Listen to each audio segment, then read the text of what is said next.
Have you ever wondered how you take an ordinary person and make them, well, sacred?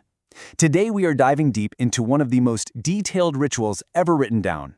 It's from the book of Exodus, and it's this incredibly precise ceremony for turning a regular guy into a consecrated priest. Seriously, think about it. This isn't just a career change. We're talking about a total shift in identity. Exodus 29 gives us the blueprint, this wild, multi-day process that answers this exact question. And let me tell you, the answer involves water, oil, some very special clothes, and a whole lot of blood.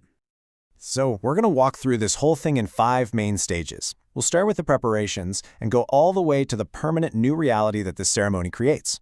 Every single step is just packed with meaning, so let's jump right in.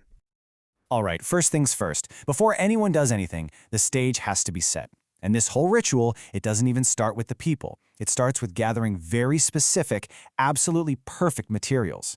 It's all about preparation and making a clean break from the everyday.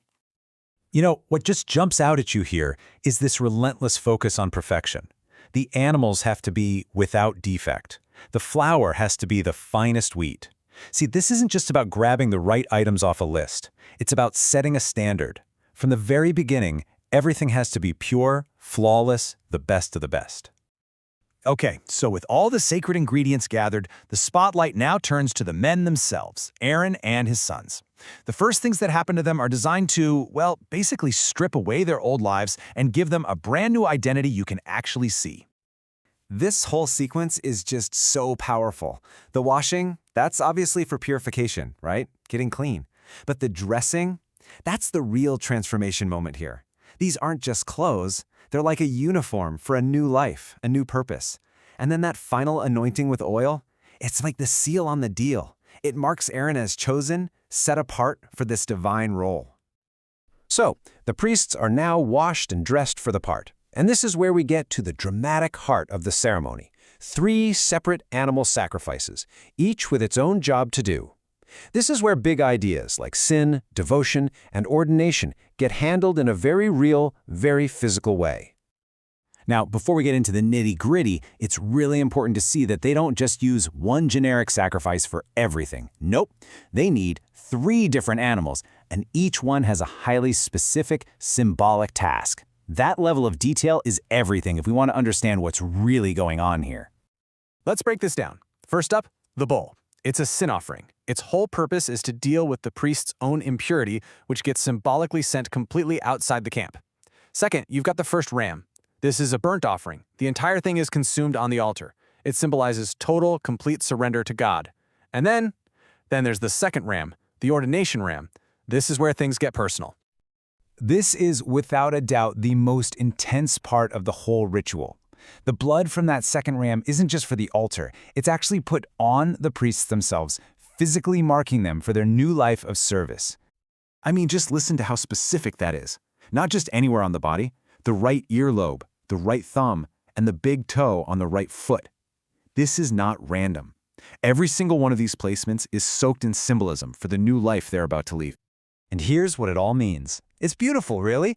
The blood sets apart the ear that needs to hear God's instructions. It sets apart the hand that will perform the sacred duties. And it sets apart the foot that will walk on a holy path. Their entire being, what they hear, what they do, and where they go, is now officially marked for God's service. And you have to realize this wasn't some quick afternoon ceremony. The text says this whole intense process of sacrifice and atonement had to be repeated every single day for 7 days straight. A full week to really solidify this massive transformation. So the whole thing wraps up with a meal. By eating a portion of the very sacrifice that ordained them, Aaron and his sons are literally internalizing their new status. It's this sacred act of communion that puts the final stamp on their consecration. And here's the kicker. No one else can eat it, because they and this food are now holy.